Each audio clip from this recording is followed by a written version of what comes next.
500 மற்றும் 1000 ரூபாய் நோட்டுகள் செல்லாது என்ற அறிவிப்பினால் 90% வணிகம் முடக்கப்பட்டுள்ளதாக வணிகர் சங்கங்களின் பேரமைப்பின் தலைவர் விக்ரமராஜா குற்றம் சாட்டியுள்ளார்.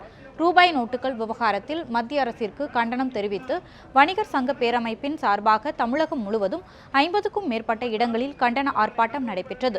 சென்னை சேப்பாக்கத்தில் நடைபெற்ற போராட்டத்தில் அதன் தலைவர் விக்ரமராஜா கலந்து கொண்டார். பின்னர் செய்தியாளர்களிடம் பேசிய அவர், இந்த திடீர் அறிவிப்பால் 2.5 லட்சம் இளைஞர்கள் வேலை இழந்து பாதிக்கப்பட்டுள்ளதாக குற்றம் சாட்டினார். இந்த போராட்டம் இதோடு நின்றுவிடாது எனவும் அடுத்த கட்டமாக தொடர் கடையடைப்பு போராட்டம் நடத்தப்படும் எனவும் விக்ரமராஜா தெரிவித்தார். பணங்கள் வெளியில் வரப்படவில்லை. ஆகவே எங்களுடைய வணிகம் ஏறக்குறைய 90 விழுக்காடு வணிகம் முடக்கப்பட்டிருக்கிறது.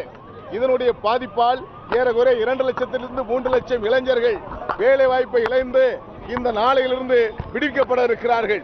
சம்பளம் கொடுக்க முடியவில்லை, கட வாடகை கொடுக்க முடியவில்லை.